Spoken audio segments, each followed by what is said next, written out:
Welcome back to the deep dive. I have to admit, when I first opened the file for today's discussion, I actually hesitated for a second. I can see why. The title of the source material is pretty direct. Right. The 48 Laws of Escorting. It sounds scandalous. My first thought was, okay, we're going to be looking at some kind of tabloid expose or maybe a how-to guide for a very specific, very private industry. Yeah, you expect something seedy. Exactly. But then I started reading the psychological vaults that are included by the author, this really mysterious figure who's only known as CS. And, I mean, about 10 pages in, my jaw just hit the floor. This isn't a guide to dating. It is a masterclass in human intelligence. It really is, and that's the first sort of hump you have to get over. If you can look past the context of the companion industry, which, let's be fair, is probably the most high-stakes social environment on Earth, what you find is a manual. A manual on what, though? On power dynamics, on negotiation, and on what CS calls emotional sovereignty. And honestly, it rivals anything I've read from, like, the CIA or high-level corporate headhunters. You know, that comparison to the CIA feels weirdly appropriate. Because the way CS writes, it's not about being pretty. Not at all. It's about survival. It's pure asset management. Exactly.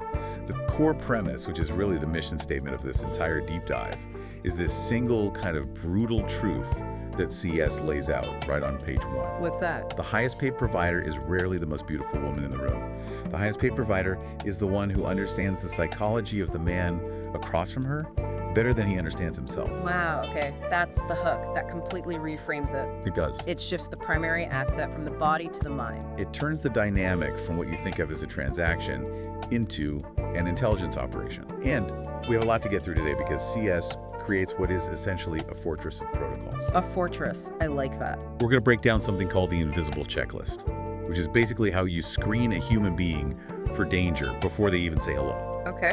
We're going to analyze the velvet scripts, which are these really clever linguistic tools to say no while almost making the other person feel like you said yes. Velvet scripts. I bookmarked that entire section. It's the art of the velvet rope. It is. And then we're going to map out the client archetypes. Because according to CS, there are basically only 5 types of men in this world, and if you treat a director like a romantic, you lose. The whole thing falls apart. But before we get into the tactics, the actual, the plays, I want to talk about the mindset. You mentioned emotional sovereignty. That feels like a very heavy term for this industry. It is, and it's probably the most important concept in the entire document. In a standard job, you sell your labor, your time. Right, your skills. Your skills. In this industry, you are selling an experience of yourself. The danger, as CS argues, is that you end up accidentally selling your peace of mind along with it. You give away a part of yourself. You can. Emotional sovereignty is the discipline of creating a partition, a hard line. You can rent out your time, you can even rent out your empathy, but you never, ever give away the keys to your internal state. So is that just dissociation as a professional tool? That's a great question. And it's a subtle but really important distinction. It's not dissociation, it's control. Okay. Dissociation is checking out. You're gone. Sovereignty is staying present but protected. Think of it like this. It's the difference between a castle with the drawbridge down and a castle with the drawbridge up. You're still in there, but you decide who gets across the moat. Okay, so let's talk about that moat, that first line of defense. The documents call it the invisible checklist. Right, and this is where the spycraft really comes in. Most people, when they think of screening, they think of running a background check or asking for an ID. The formal stuff. The formal stuff. CS is if you wait until then, you're already in danger. You're too far down the road. The screening starts the absolute second a notification hits your phone. And the sources list these data points, and they seem so trivial on the surface. I'm talking about things like grammar, emoji use, and this one fascinated me. The timestamp of the very first message. The midnight rule. Yes. It's so simple, but it's powerful.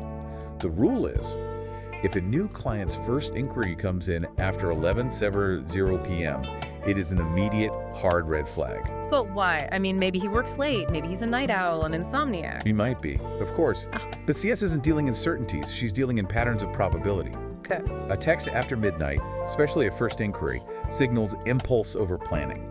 It signals a man who is acting on a late-night urge, not a man who schedules his life with intention. And in this line of work, impulse is a liability. It's dangerous. Impulse is unpredictable. Impulse doesn't respect boundaries or schedules. Yeah. Think about it. A client who books a lunch date 3 days in advance is operating from his prefrontal cortex. He's planning. He's thinking ahead. Logical. A client who texts at 1:00 a.m. asking, "You up?" is operating from the lizard brain. And CS has a very clear rule. Never, ever engage with the lizard brain. So you just ignore it. You see the message come in at 1 a.m. and you just let it sit. You let it sit until business hours. Yeah. If he's a serious client, he'll still be there at 10 a.m. He might even send a follow-up, a more professional one. If he was just horny or drunk, Yeah. he'll be gone. He'll probably be embarrassed to even send it. The trash takes itself out. The trash takes itself out. You didn't have to do a thing. Okay, so that brings us to the actual content of the messages. I actually laughed out loud when I read the auto-fail section. There's one specific opener that CS says is the absolute kiss of death. Hey, sexy. It's so cliche, it's almost a caricature. But is it really a safety risk, or is it just, cringe? It's both, and there's a really interesting psychological breakdown of why. When a man opens with "Hey, sexy" or "Hey, beautiful" to a high-end provider he has never met, he is doing two very specific things. Okay. First, he is commodifying her immediately. Right out of the gate, he isn't addressing the person or the business. He is addressing the function. He's talking to the product, not the CEO of the company. Exactly. But secondly, and this is actually more important, it signals low effort. CS is obsessed with the concept of investment. Right. A man who puts low effort into the first text will put low effort into the screening process, low effort into his personal hygiene, and crucially, low effort into respecting your boundaries. Hey, sexy is a lazy man's opener, and lazy men make for sloppy, dangerous clients. It sets the frame from the very beginning. If you reply to "Hey, sexy," you're tacitly accepting that low-value, low-effort frame. Correct. You've just signaled that you are accessible for the lowest common denominator of effort. The bar is now on the floor. There's another category of bad openers that the text calls rushed energy. This is the guy who texts, "Are you available right now?" or "Hey, can I see you in an hour?"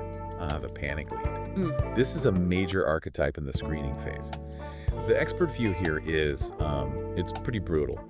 The phrase "available now" is considered an insult. An insult, that's strong. It is, because it implies you're just sitting on a shelf, waiting to be picked up. It implies you have no schedule, no other clients, no life outside of waiting for his text. Exactly. But just from a pure safety perspective, CS warns that the panic lead is very often chemically altered or emotionally volatile. They're not looking for an experience, they're looking for a release. They need a fix now. And people who are just looking for a quick release are rarely concerned with your safety protocols or your boundaries. Precisely. The rule in the book is to embody the phrase, "I move deliberately." So even if you were free, you never ever say, "Yes, come over." So what do you say? You say something like, "I appreciate your interest. I require 24 hours notice for first-time guests." You force them to slow down. You put the brakes on their impulsivity. And if they panic or get angry at that delay... You've just dodged a bullet, a massive one. He's revealed himself. So the delay itself is a test. Everything is a test. That's the entire point of the invisible checklist. You are constantly putting up these small velvet hurdles just to see if they're willing to jump over them or if they just crash right into them. Let's talk about those crashes. The text makes a clear distinction between red flags and green lights. And there's one red flag that I think applies to every single freelancer or consultant listening to this, not just escorts. It's the rule of 3 about rescheduling. This is the golden rule of time management and client vetting. I mean, we all have clients who need to reschedule. Life happens, things come up.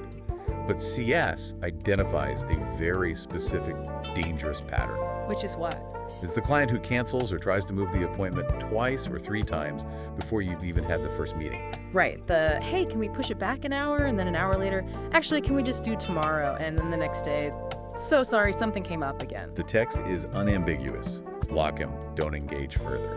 But after just 3 tries, isn't that a little harsh? I mean, what if he's a busy CEO with a crazy schedule? If he is a busy CEO, he has an assistant who manages his calendar better than that. CS argues that chaotic scheduling is a symptom of a chaotic mind. Or worse, a disrespectful one. So it's not about being busy. No. If they cannot honor a simple time commitment before they've even met you, how can you trust them to honor your physical boundaries when they're in the room with you? Disorganization is very often a mask for disrespect. I like that phrase. Disorganization is a mask for disrespect. That's powerful. It's a behavior trait he's showing you, right? He is demonstrating that his time is the only time that matters. You are basically an NPC, a non-player character in his world that is not a client you want in a high-stakes, intimate environment. Okay, then there's the discount pusher. This is another one everyone in business has met. The guy who says, your rate is $500, but what can you do for $300? Or, my personal favorite, surely you can do a little better for me. That phrase, for me, is the trigger. Come on, do it for me. Hey, I don't even know you. Why would I do it for you? Exactly. It's a manipulation tactic. CS calls it forced intimacy. He is trying to leverage a relationship that doesn't exist yet in order to devalue your labor. And the rule here is just no negotiation. The text is very, very firm. The rate is the rate. The moment you negotiate your price down, especially with a new client, you have signaled desperation. And a desperate provider is a vulnerable provider. What about the question dodger? You send the standard screening form, full name, a reference, date preference, and he just replies, just looking for a good time, let's meet up. He completely skipped the questions. CS calls this the compliance test. Compliance test? Yeah. He is testing to see if you will enforce your own rules. He's basically hoping that the promise of money will make you lazy or make you abandon your own protocols. It's almost like a phishing email, in a way. They make it vague on purpose to see who falls for it. That's a great analogy. Oh. It is. And your response is critical. If you follow up and say, I'll need those answers to proceed, and he gets annoyed or pushy, that's a huge red flag. Block. And if he apologizes? If he says, oh, sorry, I missed that, and then fills it out properly, maybe it's okay. But usually the dodge is deliberate. It's a small power play to see who is actually leading the interaction. The biggest power play, though, that's mentioned in the documents is what they call the VIP trap. The don't you know who I am guy. Oh, the bane of the industry. The guy who claims he's too famous to provide an ID, or he's too well known to need references. I'm a pillar of the community. Just Google me. That has to be intimidating. I mean, if someone actually famous hits you up, you might be tempted to bend the rules a little. And that's the trap. That's exactly what they're counting on. CS writes this part in all caps in the manual. No one is above the process. No one. In fact, a guy who screens about his status is actually a higher risk, not a lower one. Why is that? Entitlement. Pure and simple.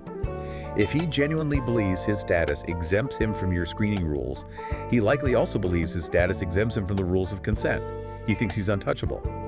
The source material explicitly states, the louder the claim of fame, the stricter the verification must be. So those are the red flags. It honestly sounds like you're just constantly looking for reasons to say no. What makes a provider finally say yes? What do the green lights actually look like? It's surprisingly boring. And CS highlights this irony. In a world that sells fantasy and excitement, the single most attractive quality in a new client is administrative competence. Sexy administrative competence. I love it. I'm serious. A perfect green light client looks like this. He sends an inquiry on a Tuesday for a meeting on Friday. He uses your name in the salutation. He answers all the screening questions fully and without complaint. His grammar is decent. He confirms the appointment the day of. It's just professional. It's predictable. Yeah. And in this world, predictability equals safety. CS has this great line. Boring communication allows for wild experiences. If all the logistics are tight, respectful, and predictable, the provider feels safe. And when she feels safe, she can actually let go and perform her role. If the logistics are chaotic, her guard is up the whole time. The book mentions a specific 3-signal screening test that a provider is supposed to run in their head during that initial text exchange. Right. It's a quick mental checklist you run through before agreeing to anything. It's super simple. 1, did he follow my basic instructions? If my profile says no calls, did he immediately try to call me? Okay. 2, did he ask questions that are already answered on my website or profile? This shows he hasn't done the bare minimum of research. That's a pet peeve in the corporate world, too. It's in the FAQ, Steve. It shows a lack of attention to detail. Yeah. Or, worse, it shows he expects you to spoon feed him everything. And then the third one is the most subtle, but maybe the most important. Did he push a boundary, even a small one? A micro push. Exactly. It could be tiny.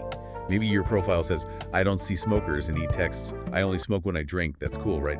It seems innocent. But it's a test. It's a test of the fence. And if you say, oh, okay, I guess that's fine, he now knows the fence is a little loose. He'll push on it again later and harder. Before we move on to the archetypes, there's one more screening concept I want to touch on because it honestly gave me chills. The silent duel. This is my favorite part of the entire manual. It's so powerful. It is the weaponization of silence. Absolutely. Yeah. Most people are terrified of silence. In a text negotiation, If you don't reply in 5 minutes, the anxiety kicks in. You start thinking, did I say the wrong thing? Are they ghosting me? We've all been there. CS advises the provider to lean into that, to use that discomfort as a tool. So you don't reply, you see the text, and you just let it sit there. You wait. You let the silence hang in the air. Yeah. The text calls it the void. Because in that void, the client will project his true self, his insecurities, his patience, his anger. It all comes out. Can you give me an example of how that plays out? Sure. So a guy texts, hey, are you free Friday? You see it, but you don't reply immediately. You're busy. You wait 45 minutes. Now, a green light client, he just waits. He put his phone down, he's living his life. Right. A red flag client starts spiraling in that silence. After 10 minutes, hello? After 20 minutes, guess you don't want my money? After 30 minutes, you're stuck up anyway, forget it. Wow. He had a whole conversation with himself and broke up with you all while you were just like making a sandwich. Exactly. He didn't have to do a thing. You just held up a mirror of silence and he showed you his deep insecurity and his anger issues. The text says it all. The winner of the interaction is always the one who is most comfortable with the silence. That is a profound life lesson that applies to literally everything. Okay, so let's move on. Let's assume the client has passed the invisible checklist. He's boringly professional, he plans ahead, he didn't freak out during the silence. Now you're in the room with him, or at least you're planning the encounter. This is where CS pivots from safety to psychological engineering. Right. The text calls it the matrix of client archetypes. This is where we leave the realm of pure screening and enter the realm of performance. This is the core of the CS philosophy. You can't treat every man the same. It's a fatal error. So it's not one size fits all. Absolutely not. If you try to give the sweet girlfriend experience to a man who secretly wants to be dominated, you fail. If you try to be the cool, casual girl for a man who wants a princess, you fail. You have to diagnose the archetype in real time and adjust your strategy. And there are 5 core archetypes. Let's really dissect them one by one. The first one is called the director. Also known as the control client. This is your classic type A personality. Your high-powered executive, your surgeon, your top lawyer, your banker. And what defines him psychologically? He is busy, he is incredibly stressed, and he is used to being the smartest, most in-charge person in every room he enters. He absolutely hates wasted time. His biggest fear is incompetence, both in himself and in others. So how do you handle a director? My first instinct would be to just be submissive and let him be the boss. And that's the rookie mistake. That's what everyone does. If you just submit to him, he gets bored. He bosses people around all day at work. He doesn't want to pay for another employee. Okay, so you can't be a doormat. But if you fight him for control, he gets angry and irritated. That's also a failure. The strategy CS suggests is very nuanced. It's called precise punctuality and curated submission. Curated submission, what does that mean? It means you make him feel like he's driving, but you're the one who laid down the road and tuned up the car. The key script, and this is one of those velvet scripts, is you lead, I refine. You lead, I refine. That's good. So, for example, if he says, I want to go to this specific steakhouse at 8, you don't just say, okay. That's what an assistant does. So what do you say? You say, excellent choice. I'll make sure we have the quiet table in the back so we aren't disturbed. Oh, I see. Okay. You validated his choice, but then you added a layer of executive management to it. You improved his own idea. You demonstrated competence. You became an asset, not just a companion. You anticipated a need. He didn't even voice privacy, and you solved it. You aren't fighting his power. You are polishing it. You're making him look better. So you're not his employee. You're like the chief of staff to his president. Exactly. You become the only person in his life who is exceptionally competent and helpful without being needy or asking for anything in return.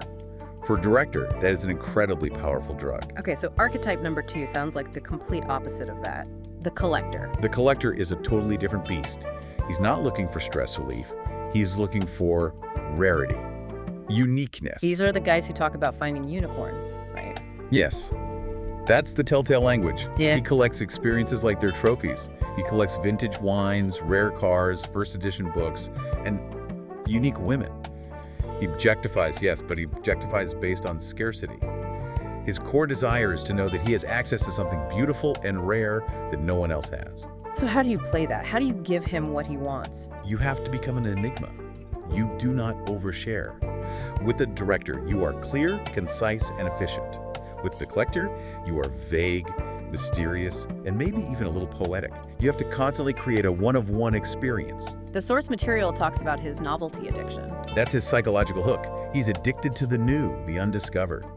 If you become too familiar, too predictable, too girl next door, you lose your value to him instantly. You have to remain slightly out of reach, always. So no telling him about your boring day at the grocery store. Absolutely not. You don't tell him about your day at the grocery store. You tell him about a strange dream you had or a weird book you're reading. You keep the mystique high at all times. That sounds exhausting, to have to maintain that level of mystery constantly. It is, which is why CS says the collector is a very high-maintenance client. Not in terms of his demands on your time, but in terms of persona management. You can never, ever drop the mask. Okay, the third archetype. This is the one that I think carries the most emotional risk for the provider, the romantic. The book also calls him the illusionist. This is the most common archetype and in many ways the most dangerous. This is the man who is profoundly lonely. He doesn't really want a provider. He wants a girlfriend, or at least the illusion of one. He wants the GFE, the girlfriend experience. He wants the whole love story, the fantasy. He wants to feel chosen. He wants to feel special. His primary fear trigger is feeling replaceable. If he even suspects that you are seeing other men, or that he's just another appointment in your calendar, it shatters the entire illusion for him. So the strategy is what to lie, to tell him he's the only one. The strategy, according to CS, is to isolate the reality. It means that when you are with him, you are 100% with him. You create a bubble where he is the only person that matters. The key velvet script CS provides for this is something soft and sincere, like, you're not like the others. This feels rare. You're feeding his need to be unique, but in an emotional way, not in a collector way. Precisely. But here is the danger, and CS includes a massive warning section here. This archetype is where you find the emotional dependers. These are the clients who fall in love. Real intense love, or what they believe is love. And then they start crossing boundaries. They start crossing major boundaries. They want to meet your friends. They start accidentally driving by your apartment. They want to pay your rent. And paying the rent sounds nice on the surface, but the book says it's a trap. It's what CS calls an emotional leash. We'll get to the rescuer archetype in a minute, who does this more deliberately. But the romantic can easily become possessive or even turn into a stalker if you don't maintain that velvet rope with absolute rigor. It's a very delicate dance. It sounds like a tightrope walk. You have to give the fantasy of intimacy while maintaining the strictest boundaries of reality. Which brings us to the fourth archetype, the man who thinks he owns the entire tightrope. The ego king or the kingpin. This sounds like your classic rich narcissist. Usually, yes. The ego king is power-focused, extremely well-connected, and seeks validation above all else. His core psychological need is admiration and, most importantly, loyalty. He wants to walk into a restaurant and have everyone know he has the best table and the most beautiful woman on his arm. The source mentions a specific trigger phrase that this guy uses all the time. It's when he says, I'm different than other guys. The classic ego king line. He has to separate himself from the herd. He needs to believe he is exceptional. So what's the strategy? Do you just agree with him? Do you say, oh yes, you're so special, so different? No, because if you just fawn over him and flatter him endlessly, you become a sycophant. And while the ego king keeps sycophants around, he secretly despises them. He doesn't respect them. The strategy here is much more difficult. You have to mirror his authority. Mirror his authority? What does that mean? It means you have to act like you belong in his world, like you are his equal. You signal loyalty and discretion, but you don't act like a fan. The text suggests you act like the queen to his king, not the subject to his king. So when he says that line, I'm different, you don't say, yes, you are. What do you say? You might say something cool and measured, like, I noticed. That's why I'm sitting here. Ooh, that's really good. It validates him, but it also validates you. It says, I have high standards, and you met them. It's a statement of your own value. Exactly. You interrupt the simple validation cycle just enough to keep his respect. You have to be a prize he feels he earned, not a gift he was just given. And finally, that brings us to the fifth core archetype, the rescuer or the savior. This is the guy who has watched Pretty Woman one too many times and thinks it's a documentary. Right. He wants to save you. He wants to save you. He comes in with the assumption that you are a victim, that you hate your life, and that he is the white knight who is going to pull you out of the darkness and into a better life. With him, of course. It sounds, well, on the surface, it sounds kind of sweet, maybe. But CS waves a massive red flag here. It is not sweet. It is a control mechanic. CS calls it the emotional leash again, but it's deployed in a different way than with a romantic.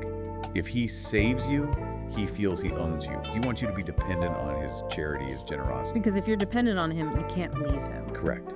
The real danger here is what CS calls trauma bonding. The rescuer will often ask a lot of prying personal questions. So how did you get into this business? Are you in debt? Did your father leave you when you were young? He's actively digging for pain, for a vulnerability. He's looking for a wound that he can plug with his money and his attention. The strategy that CS mandates is crystal clear. Keep a firm frame. Do not, under any circumstances, trauma bond. So when he asks that question, why are you doing this? You don't give him a sad story, even if there is one. You never give him the sad story. You give him the strength story. You say something like, I enjoy the freedom and the financial independence this lifestyle gives me. You completely refuse to play the victim. You reflect strength, not sympathy. Exactly. Because the moment you accept his sympathy, you are also accepting his judgment of your life. Yeah. And eventually, the savior always turns into the judge. Okay, those are the 5. Director, collector, romantic, ego king, and rescuer. That framework alone is fascinating. But now I want to move to the tools, the actual words you use to handle these guys and their challenges, the velvet scripts. This is the practical application of all that theory. A velvet script is a pre-planned linguistic pattern that is designed to set a boundary or say no without triggering a conflict or breaking the fantasy. It's that velvet rope philosophy again. I love this quote from the book. Real power is saying no even when it looks right. And the key is that no can be delivered as an insult, or no can be delivered as a luxury.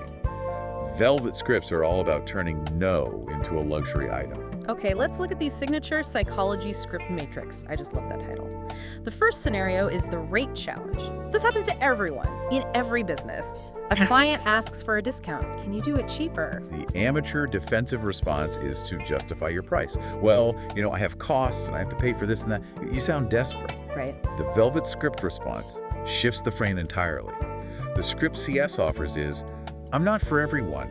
My rate isn't just for time, it protects what I've built. Protects what I've built, wow. Feel the weight of that. You aren't talking about paying your bills. You were talking about protecting an empire. You immediately shift the conversation from cost to security and value. It makes the rate sound like an insurance policy for a high-quality, safe experience. It tells the client, without saying it, if you want the cheap option, you get the cheap risk that comes with it. If you want me, you pay for the safety and the quality that I have painstakingly built. It makes your high price a feature, not a bug. Okay, what about the pushy client? We talked about the panic lead in the screening phase, the guy demanding to see you right now. The script here is absolutely essential for maintaining your sanity and control. He says, I need to see you tonight. It's urgent. You say, I move deliberately. If timing is urgent for you, we may not be a good fit. I move deliberately. I am absolutely stealing that for my own life. It's brilliant, isn't it? It frames your slowness not as a flaw or an inconvenience, but as a positive character trait. Deliberate implies being thoughtful, careful, high value. Slow implies lazy. By using the word deliberate, you turn your unavailability into a status symbol. And you give him the exit option at the end. We may not be a good fit. That's a classic takeaway close. It shows you are perfectly willing to lose the deal. And in any negotiation, the person who is willing to walk away holds all the power. Okay, then there's the exit attempt. This script is for the emotional dependenter, the romantic archetype, who gets too clingy or maybe threatens to leave as a test to see if you'll beg him to stay. This is a very high drama, emotionally charged moment. He says, I can't do this anymore, I'm leaving, and he's just waiting for you to cry and say, please don't go. Right. The velvet script for this is incredible. Let's pause.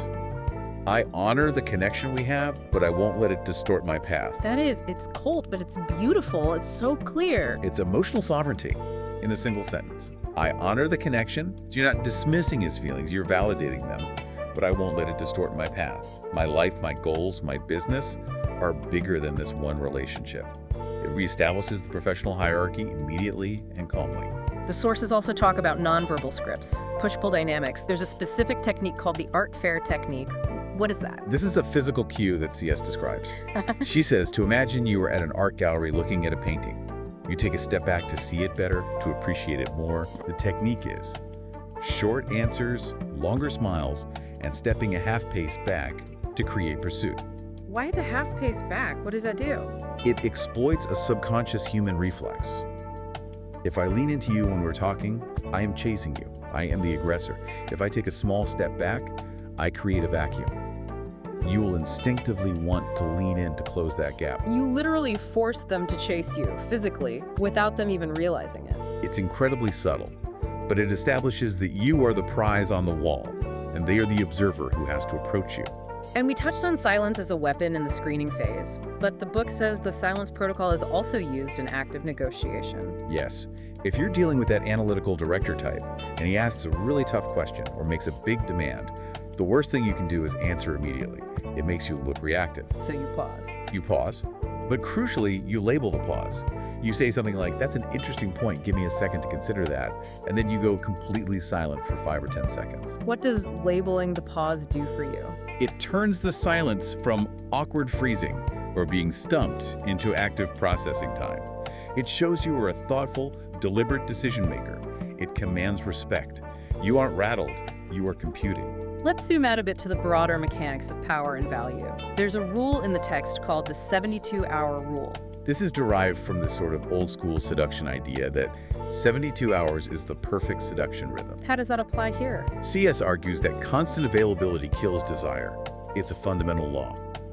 If you text back instantly every single time, you become a utility, like Siri or Alexa. You're just a service. The 72-hour rule suggests using strategic delays, sometimes up to 3 days for non-urgent matters, to create what she calls cycle addiction. It's like dopamine fasting. You're creating scarcity of contact. You're enforcing delayed gratification. In a world of instant everything, making someone wait is a power move. When your phone finally buzzes with her reply, the hit of dopamine is so much stronger because of the anticipation and the wait. It feels a little bit manipulative, doesn't it? Just making people wait for the sake of making them wait. It is manipulative, absolutely. But CS would argue it's also necessary for value creation in this specific context. There's a law stated in the book. Presence is multiplied by absence, not effort. Say that again? Presence is multiplied by absence. Not effort. Think about it. We value the things that are scarce. We value gold because it's rare. If it was as common as gravel, it would be worthless. If you're always there, always on, you are abundant. And in the world of luxury, abundance is cheap. So you have to create your own scarcity. CS even suggests scheduling an absence. Disappearing for a week, going dark on all platforms, then announcing your return like it's a major event. You let the rumors and the anticipation build your legend for you. The silent duel comes back again here. The person who can sit in that void of absence without panicking, without needing constant validation, is the person who holds the value. Always. Now, we have to acknowledge the shadow side of all of this. We're talking about psychological engineering, weaponized silence, manufactured absence. The sources themselves warn that these strategies can be weaponized. They do, and it's an important point. There's a very stark warning in the text. One person's no is another's exile. When you use exclusion and silence as your primary tools, you are inflicting a form of psychological pain. Neurologically, social rejection activates the same parts of the brain as physical pain. And using these tools must take a toll on the provider, too. You can't just be a cold-blooded operator 24/7 without it affecting you on some level. No, you can't. And CS includes a whole chapter on emotional mastery for exactly this reason. There's a powerful story about a provider who felt completely overwhelmed. She was drowning in texts, demands, the constant need to perform. What did she do? She didn't lash out. She didn't have a breakdown. She excused herself from the conversation, went to a private room, sat down with a glass of water, and she whispered out loud to herself, "I am overwhelmed." She just acknowledged the state she was in. She named it. Then she took out a piece of paper. For 10 minutes, she wrote down every anxious thought, every insult she wanted to scream, every fear she had. She got the poison, as CS calls it, out of her system and onto the paper. And then she tore it up. She tore it up. She used what the book calls the 3-breath rule, 3 deep diaphragmatic breaths to reset her nervous system. And she consciously chose a new focus: gratitude for the money she was earning and pride in her ability to hold her boundaries. And only then did she pick up the phone again. And the text says her responses after that were warm, precise, and free from hidden resentment. CS calls this a connection audit. You have to audit your own emotional state before you engage with a client. If you reply while you're feeling resentful or angry, the client will feel it. The subtext will always betray you. Moving from emotional safety to the much more immediate topic of physical safety. Because all the psychology in the world doesn't matter if you end up in a room with a genuine predator. This is the non-negotiable section of the manual. CS is completely uncompromising here. The golden rule is simple. Never, ever skip screening. Not for anyone. Trust your gut over your wallet, is the quote. There's a specific piece of tradecraft regarding referrals that I found incredibly smart. It's about how to verify a client who claims to know another provider. Right. So a new client texts you and he says, "Oh, I know provider X. She can vouch for me. Here's her number." And the natural instinct is to just call or text that number he gave you. And that is the critical mistake. Because that number could be his friend. It could be a burner phone he has in his other hand. You have no idea who you're talking to. So what's the correct protocol? You ignore the number he gave you completely. You go to provider X's real, publicly verified website or her professional social media page. You find her contact info yourself. And you message her through her official channel saying, "Hey, I have a John Doe here claiming he knows you. Can you confirm he is safe?" You verify the channel, not just the reference. That's brilliant. It protects you from the fake reference scam, which is apparently very common. It seems paranoid, but again, you have to think of it as an intelligence operation. What about digital hygiene? The text has a whole section called the Spy Lab. This is just modern survival for everyone, really. Mandatory VPNs for all posting and communication, that's a given. But the thing I loved was the red team phishing test. This is where you have a friend try to hack you on purpose. Essentially, yes. You ask a trusted ally to send you fake phishing links at random times. Texts that look real, saying things like, "Urgent, your deposit failed, click here to fix," or, "Hey, check out my new photos." And that's to train your reflexes. It's to train your slow down reflex. The goal is that when any link pops up in a message, your first instinct isn't to click, but to stop, to hover over it, to verify the domain. CS emphasizes that in this industry, a data leak isn't just an inconvenience. It can be a life-ruining event. You cannot afford a single slip-up. Finally, in this safety realm, the source touches on something I didn't expect. Peer dynamics. There's a story about a queen bee rivalry between two providers, Tasha and Chantel. This was a surprisingly wholesome and strategic turn in the book. Tasha is the new girl on the scene. She's young, she's beautiful, and she's incredibly jealous of Chantel. Chantel's been in the game for years, she's a bit older, but she seems to run the city. She has the best clients, the highest rates. And Tasha asks someone, why does Chantel always win? Is she just prettier than me? And the answer she gets is, no, she's more generous. Chantel shares information.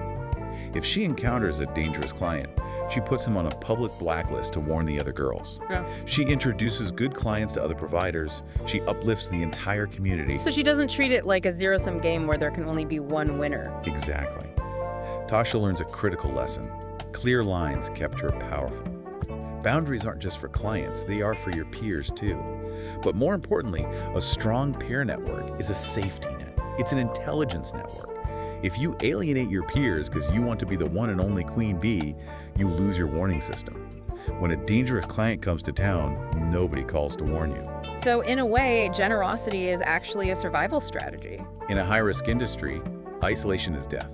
Community is intelligence. So to recap, we've covered the invisible checklist for weeding out danger, we've mapped the 5 core client archetypes from the director to the ego king, and we've armed ourselves with these velvet scripts for boundary control. We've basically deconstructed a manual on how to be a high-value psychological entity.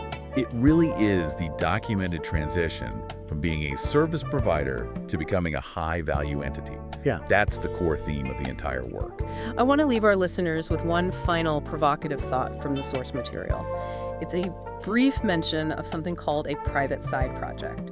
It's about a woman who stopped selling herself and started selling silence, and was supposedly hitting $30,000 a month. This is the ultimate evolution of that absence law we talked about. She had this realization that her most valuable clients didn't just want her body or her time, they wanted the privilege of her attention, the right to maybe see her. So she started charging them a monthly retainer for that right. She monetized the mystery itself. She monetized the silence. She was selling access, not outcomes. The question this leaves me with is this.